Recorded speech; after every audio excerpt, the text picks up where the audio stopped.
I'm pleased to be here today with the legendary baseball player, Cal Ripken. Thank you very much for joining us, Cal. My pleasure. Thank you for having me. So it was said in baseball that the unbreakable record was Lou Gehrig's record of playing in 2,130 games consecutively. Nobody thought that could ever be broken. You broke it. You played in 2,632 games consecutively over 17 years. Why did you do that? I mean, did you ever think of maybe taking a day off would be a good thing, or? So you're not going to ask me what my secret was, right? Well, I'll get to that. I don't know if I have one. I mean, I love the game a lot. Your everyday player was defined in those years as playing every game.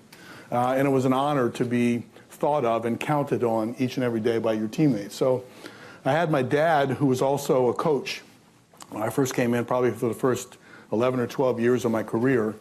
And I think the real reason that I played is that I couldn't come into a ballpark and say you have turf toe, where you stubbed your toe and say, okay, I might need to miss a game or two. I couldn't face my dad, let alone the manager of the team. Well, I've been, working for many years, and I have not done 17 years consecutively going in every day. You have a headache someday, you don't feel good. You never had a headache, no cold, nothing happened? Yes. All of those things happen. You played through it. You learn to play through different things, and you find out really quickly that I can still compete. I still can play, even though I might be less than 100%. The hottest I ever got, I hit a double in, I think it was Seattle. Hit a line drive off the wall, came right to the left fielder. I'm running around first base trying to stretch it into a double. You see the throw coming in, it's going to be a little to the inside, so I slide to that side and grab the bag. And my elbow came this way. I mean, it hyperextended. And so I got up and it was hurting. I was thinking, damn, that's serious. So I finished playing in the field, didn't bother me in the field. But when I came up to bat the next time, I started to swing the bat, and it really hurt just to swing it easy in the on-deck circle. And I winced in pain, and the trainer came running out and says, what's wrong? And I go, I heard it 2 innings ago. Let me give it a try. So I went up to home plate, and I'm thinking, let me test it out. He throws a breaking ball in the dirt. I chase it in the dirt and wince again. It really hurt bad. The trainer comes running out and says, you sure you're all right? Manager left me in the game. And so then I concentrate a little bit harder. The next pitch comes in. I hit a line drive, one hopper at the second baseman. And I realized as I was running to first, when you swing and miss, it hurts like hell. When you make contact, it doesn't hurt at all. So I started focusing on shortening my swing, making sure I got a good pitch to hit, and I got hotter than I'd been. Home runs, doubles, all that kind of stuff. I wish I'd known that when I was in Little League, because I missed a lot of the balls. But well, let me ask you, do you get tired of people saying to you, you did this record, 2,632 games, and they don't talk about the 19 times you're an All-Star, the most valuable player, World Series. You get tired of people just asking about the streak? And what about all the other things you did, or you don't mind people talking about the streak? I don't mind at all. I mean, you were who you were. Now you look back and all you have is your memories of who you play. Some people would think that it was offensive, that you were a really good shortstop or you were a good offensive player. But I think people do kind of get obsessed with the streak, but it's all part of who you were. So I played Little League All-Star shortstop, and when I was 8 and 9, and I didn't know whether I was going to get to the major leagues or not. When did you realize you were going to be better than someone like me? Did you realize that you were a little leaguer? When you were a little leaguer, did you really realize you were going to be really good enough to play in the major leagues? Well, I was trying to think of all the 8-year-olds that were All-Stars that didn't play when they were 9. Let me see. I knew pretty quickly. I grew up in and around baseball. My dad was the manager of the minor leagues for the Orioles in the first 14 years of my life. So I went to work with my dad, or as early as 8 or 9. He put me in a uniform. I was the bat boy. I shagged in the outfield. I had a chance to ask all the players, how they caught the fly ball, how they swung the bat. So I had all these teachers in front of me, but I had the skill, that was pretty obvious early on. Okay, so you played in high school. I assume you did very well in high school? Yes. Okay, so you get drafted by the Orioles, And at what point, when you're in the minor leagues, all the players played in the minor leagues for a while, did you realize you weren't just going to be an average player, you were really going to be a super player, or did you not realize that in the beginning? No, I was 17. I was a second-round draft pick by the Orioles. I turned 18 at the end of the summer, and so it was my birthday's August 24th, so I was playing a couple of months before my 18th birthday. And when I first went away to play pro ball, you were a pretty big fish in a small pond in high school. You thought you were pretty good. And then you go, and all of a sudden you're part of a team, and you look around, and no longer you're not the big fish anymore. There was one shortstop by the name of Bob Bonner that came out of Texas A&M. He was like a 6th-round pick for us that year. And I was taking ground balls and doing stuff with him, and he clearly was light years ahead of me. He had a better arm. He could field the ball better. He was quicker on the transfer. And I kept looking at him going, I'm never going to play. You know, this guy's too good. I'm not that good. And they moved him immediately to Double-A, so which opened up the spot for me. And then I got my feet on the ground. I started playing pretty well and started to hit a couple home runs in my next year. And then I got to Double-A, and then I had a breakout season. And in 2 years, I caught Bob Bonner and passed him to the big leagues. So he stayed the same, and I got better. What year did he get into the Hall of Fame? I think he's a minister in Africa right now. So, speaking of the Hall of Fame, you were elected with 98.5% of the vote. Have you ever figured out who that person was that didn't vote for you? I mean, who was this person waiting for? I've hunted all 5 of them down. I think in my particular year, I think Mariano Rivera just went in at 100%, right? The only one. Of the vote. And in my particular year, there was a protest vote where 5 people didn't turn in a ballot in that particular year as a protest to the steroid era. But they said, well, and so they counted against you. So in the steroid era, when you played, you obviously saw, I assume, some players you thought probably were juiced up or whatever the expression is. Did anybody ever come to you and say, look, you're really good, but you could be even better if you take some of these drugs? They didn't try that? No. Looking back on it, you could probably see signs in hindsight that players that might have used. But when you're playing, if you're not in this secret society, you don't know. And I didn't know. So some players, they were like 180 pounds, and then later they're 250 pounds. You didn't suspect maybe they were doing something unusual? Yes. So let's go back to your... You didn't want me to expand on that, did you?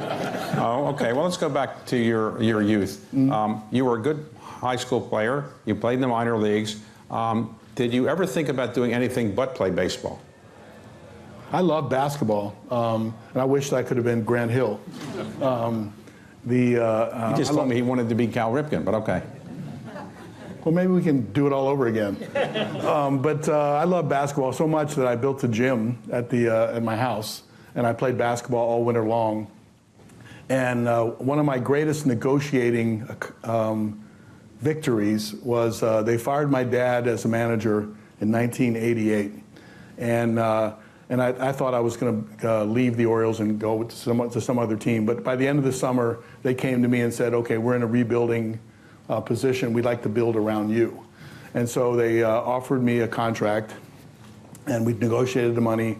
And then I said, there's 2 things that I want. I said, one is that I want a no-trade clause, because all the way through that year, there was rumors about me being traded every single day to somebody else.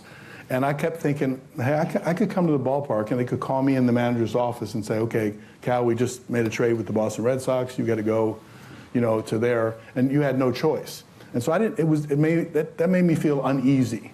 So I thought, if I'm going to commit to you, then you'll commit back to me. If we're going to go through this rebuilding process together, then I'll commit to you in the form of a long-term deal, but not so you can trade me to somebody else. So they said, we've never had a no-trade clause in the history of the Orioles. I said, well, that's what it's going to take. And they said, okay, I got it. The second thing I wanted was saying, I want you to put in the contract that if I get hurt playing basketball, that it doesn't affect my contract. And they agreed to that? And they looked at me for a minute, because they have in your contract, it's like you can't, no motorcycle racing, no skiing, and then they go, et cetera, et cetera, et cetera, to their discretion of what you can do in the off season. And I told them, I said, this is part of my off season training. And I said, and I haven't missed a game, so it works. So and then they came back and said yes. Hey, so when your contract, I think your highest compensation level was $6 million a year. $6 million a year. That's a good compensation level in those days for sure, and today for the average person, that's a great income. But today, there are some players who are making $200, $300, $400 million over a period of years, one $700 million. Do you ever think maybe you should have waited a little bit longer to play in the major leagues? Or do you ever regret the fact that some people are making $700 million and they're not likely to be as good as you? So every day I think that, yes. No, it is really interesting is that I had a really good job. I was a baseball player and you got paid for it. And the compensation, I was one of the early ones that broke $1 million a year. And then I got to $2 million a year. And then after towards the end, I was at 6, but then it started going crazy. I look at it and I remember all the old players that said, I wish that I would have played in that era. But I think the game evolves. The business of it used to be in baseball. I think at least I looked at myself as a sportsman. Maybe the value of the entertainment was in the collective where you're playing well as a team and you win, and that's cool. Then all of a sudden it seemed to step over to, I think a lot of players might think that they are entertainers now. Right. So it's a little bit more than what you do on the field. It's what maybe your commercials, things you do off the field. I think they see themselves differently.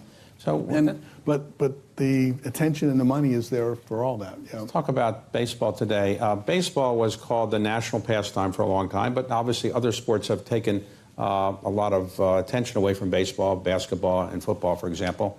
Do you still feel that Americans have a certain passion for baseball that is similar to what they had 20, 30, 40 years ago, or do you think it's really changed a lot?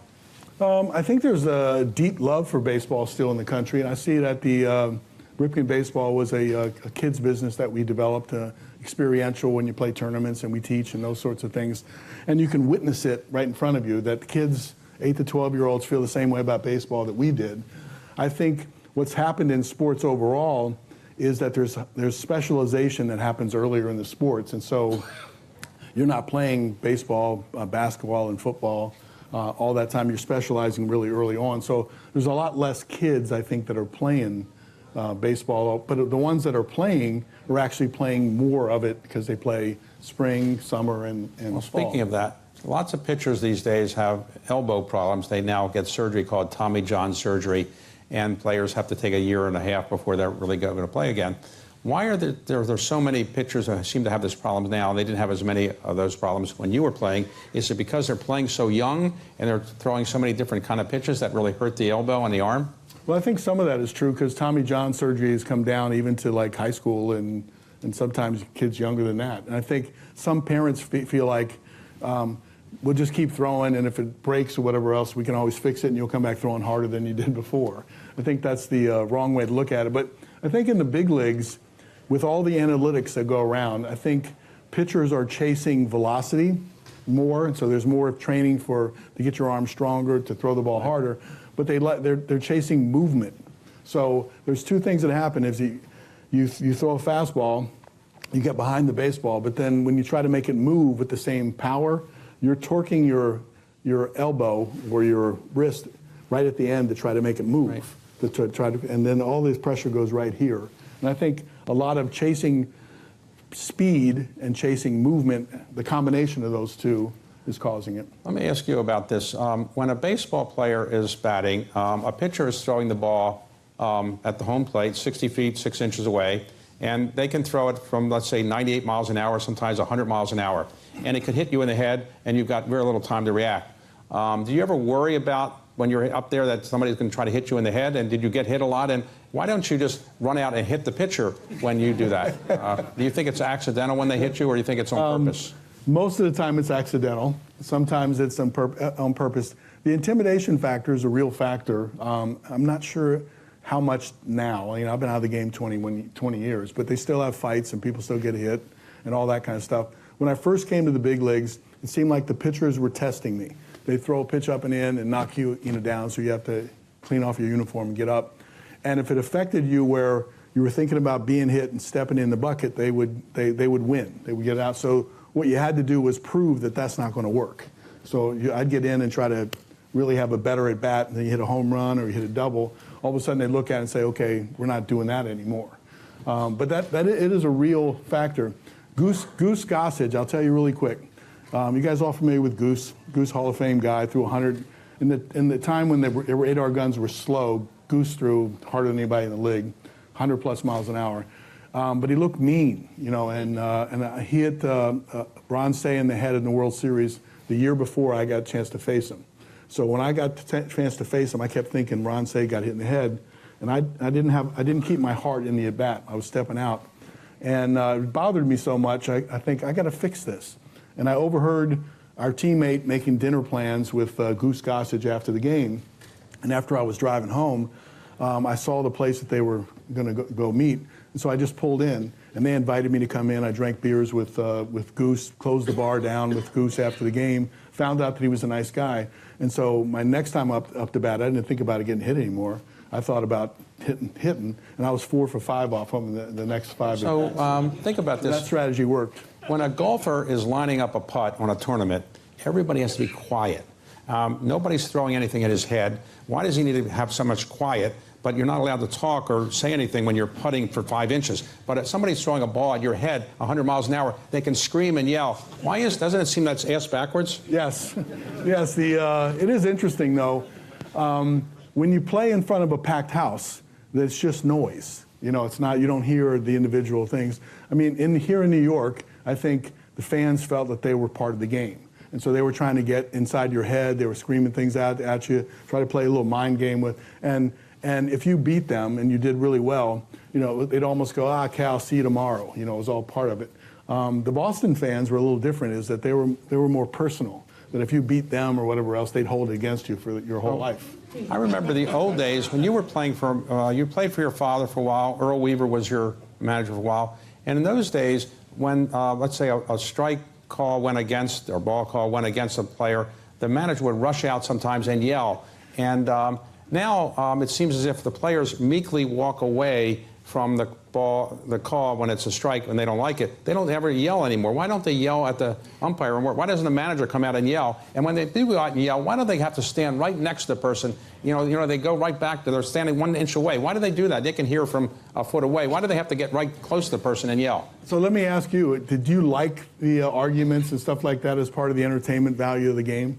I can't say I liked it, but I sometimes thought when my side was getting screwed by something, I would like them to go out and fight for it. But yeah, I guess most fans didn't like it, right? It had an entertainment value, but a lot of times the umpires started to become the focus of of the game and all that kind of stuff. Now with they map out everything on the field, so they can tell if the umpire missed the pitch or not. You know, and that's going to come in. And what do you think about that? Now, if you can challenge a call now, and they go up to New York and they watch it on video and they make a decision there. You think that's good or bad? I like it. Yeah. I mean, because one play could turn the whole outcome of the game, and they have the technology to do it now. And I think what you're going to see in the next couple of years is some form of the robotic strike zone. You know, whether they're testing it in the minor leagues on a challenge system, or like every third game, they just they have something in the ear of the umpire, and the robot or whatever calls the whole game based on when the ball's on the plate. He just tells the guy what to do. And so they're testing those things out. And I think the challenge system might be good, because a key pitch in the 8th inning with the bases loaded, you know, and it's called a ball or a strike, you know, the ball turns it in favor of the team that's got the bases loaded. The strike kind of gets them out of it. Baseball used to be seen as a slow game. It might take 3 hours, 3.5 hours to finish a game. Baseball, Major League Baseball changed the rules. So do you think that's good to have the games now maybe 2 hours, 20 minutes or something like that? Is that making it better for the fans, or are they saying, I want more baseball and I want the game to last longer? Well, it's better, and I think what they did is they cut out the dead time. You know, there was a lot of dead time that was happening. They did analysis. At the end of my career, the walk-up music started to become popular. So players, young players, I didn't care what song they played when I walked the home plate, just get up there and hit. But the young players kind of liked it. And they would tell them what to do. And sometimes they'd be in the on-deck circle and they hadn't played the song yet. And so they'd wait and look upstairs like this until they played the song, and then they'd make their entrance to the ballpark. The shot clock, or the pitch clock that they have now, allows the umpire to it gives them an enforceable tool to shape the behavior. There was always a rule that the pitcher had to throw it within 20 seconds of each pitch, but that got away from everybody, and now it's shaped the behavior, and I think the game moves the way the game used to move. Well, when I was watching baseball as a young boy, a player would go up to hit, and he'd take the bat, and he'd put it in his hands, and he'd swing it. Now they have gloves, they have hats they have all kinds of things on their shins. They have all these equipment. Do you think how much better you could have been if you had all that equipment when you were playing? You ever thought about that? I am jealous of the uniforms are awesome, although there's some controversy about this year's uniforms and materials.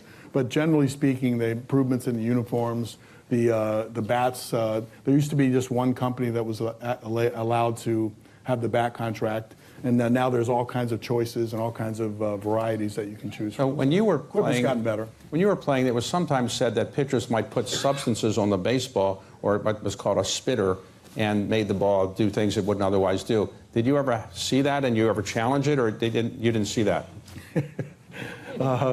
Gaylord Perry was the most famous of all spitballers. He actually wrote a book called Me and the Spitter, and as a kid, I read it. And then a few years later, I end up coming to the big leagues, and all of a sudden, I'm facing Gaylord Perry. So the first time I face him, ball comes in, it sinks a little bit, and then I hit a ground ball to shortstop. I make another out, and I'm thinking, if that's the spitter, that's nothing special. You know, it just seems like it's just a little bit better sinker. But then I came up with the bases loaded my third time up, and he threw me 3 pitches that dropped about this far, and struck me out, you know, whatever else, and then kind of walked off and shook his head at me like, that's the spitter. Now, in our society, and in societies around the world, professional athletes are idealized. I mean, it's hard to believe this, but they're liked more than politicians, right? So athletes are really well liked and admired and so forth. But then when you finish your career, you have a whole different life. So you retired at what age? 41?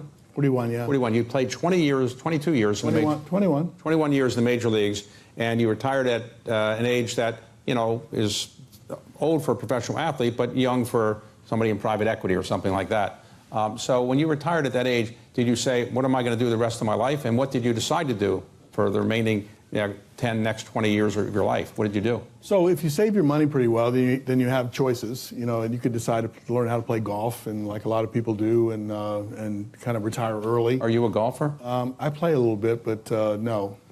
I could be pretty good. I think you should try miniature golf. That's what I do.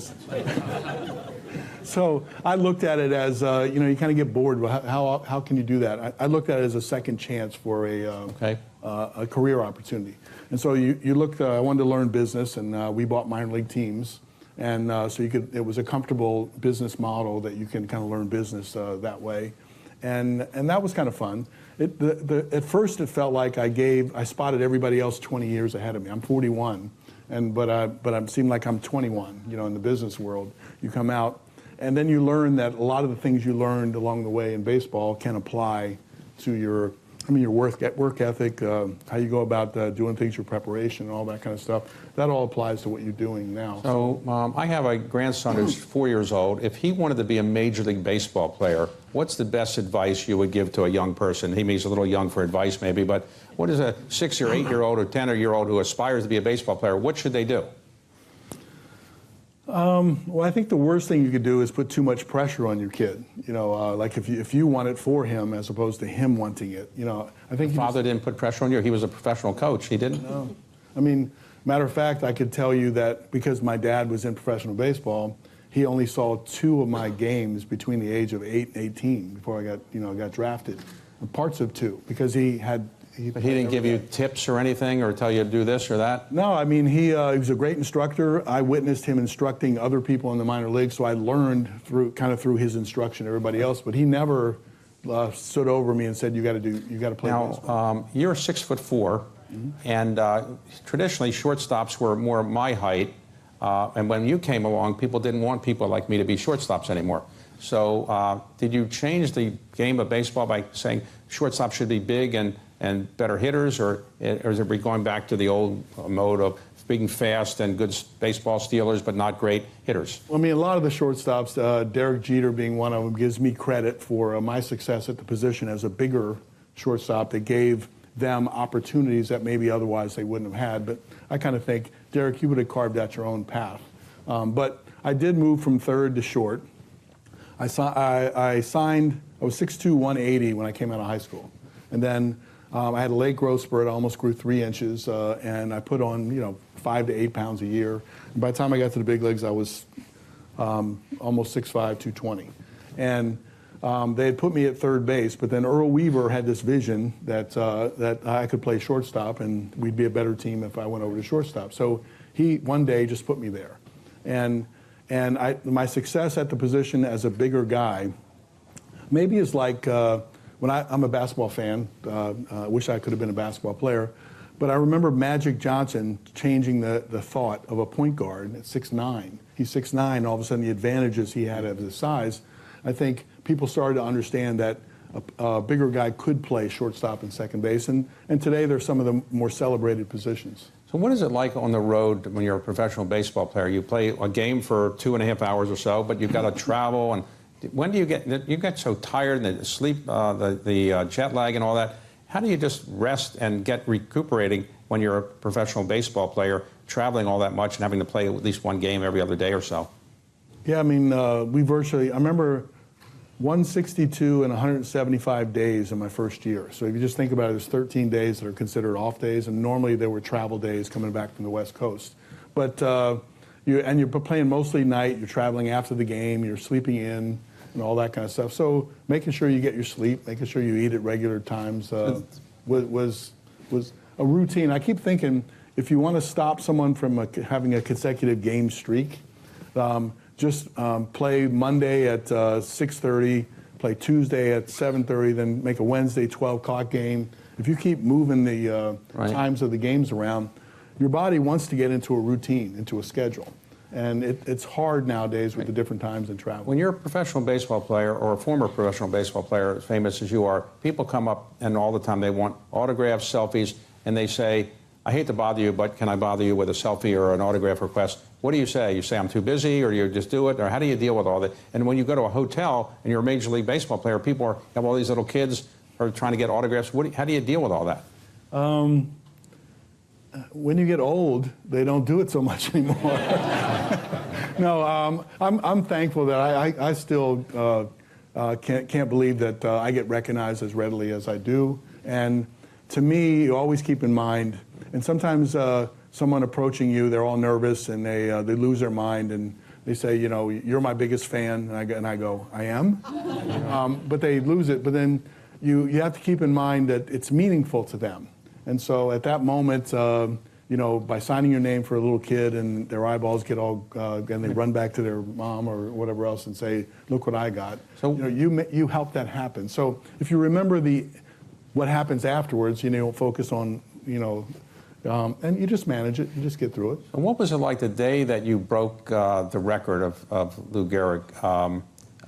There was enormous fan outpouring.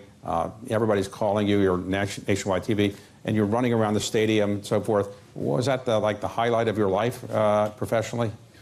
I would say there's two moments. I answer that question in 2 parts. The best feeling I ever had on the baseball field was catching the last out of the World Series 42 years ago. 42 years ago? 41 years ago, 1983, little humpback line drive. When you catch it, this part of the dream of being a baseball player is to win the World Series. And then now, because I caught the last out, I won the World Series. So that's the best feeling. Second best feeling, and probably the best personal moment, was the lap around Camden Yards. I was embarrassed that the game was stopped because the game became official halfway through. And then everybody kept clapping. I kept saying, thank you, thank you. And then Bobby Bonilla and Rafael Palmeiro pushed me out of the line and said, you're going to have to take a lap around here before we'll never get the game started. And I thought it was a silly idea. So I went around, started shaking hands. The celebration went from almost 50,000 down to like 1-on-1. And it was kind of cool that way. And by the time I got down to third base, I could care less if the game ever started again. When you got to 2,632 games, you didn't get injured. You just volunteered to say, I don't want to do it anymore. Why did you decide to not keep going? I was tired. No. I felt that there was some support that was being gone. We were going through another rebuilding process at that time. When you're not going well, there's fingers pointed all over the place. I just thought it was the right time to reset it. You know, and so I went into the manager's office 5 minutes before the game and said, he said, this is it, and I came. So now that you're an owner of the Baltimore Orioles, how do you feel about these high-priced contracts that players are getting? You used to be a player, probably wanted higher-priced contracts. Now you're an owner. How do you look at that differently? Slightly. I try to think of what are the other intangible values that you can offer a player besides the bottom line dollars, because the bottom line dollars are so big now, or whatever else, that you can make a case you're saying, well, how much? But I mean, it's about ego, and it's about breaking the bank, and it's about agents wanting to continue to make it go up for other people that come through. But if you take my situation was I wanted to play in one place. I wanted to have control of playing in one place. So I think if we get to a point where we're trying to convince one of our players to stay, you know, you want to try to tell them all the values that are associated with, you know, Derek Jeter playing his whole career in a pinstripe uniform, me playing my whole career in the Orioles, and what's that mean for you in the bigger picture? And hopefully they'll value some of that, but it's going to be a competitive landscape where we're going to have to pay some salaries. And Baltimore is a smaller city compared to some of the New York teams or Los Angeles. Is that a big problem when you're in a smaller city in Major League Baseball? I think overall, I never liked the idea because you were a small market team you couldn't compete. Because I think competition is in your knowledge. You know, you're drafting, you get to draft, you get to sign players, you get to develop players. You know, that's not all free agency that's happening. But if you're a big market team and you make a mistake in judgment on a player, you can throw more money at your mistakes. When you're a smaller market team, you have to be better at your baseball decisions. Look, we're out of time. I want to thank you for being here, and thank you for what you've done for baseball and for Baltimore over many, many years. And if you had seen me when I was younger, do you think I could have learned how to be a professional baseball player? Is there any chance I could have been given my physique, or do you think it wouldn't have worked? I think you made the right choice in your career. All right. Thanks very much.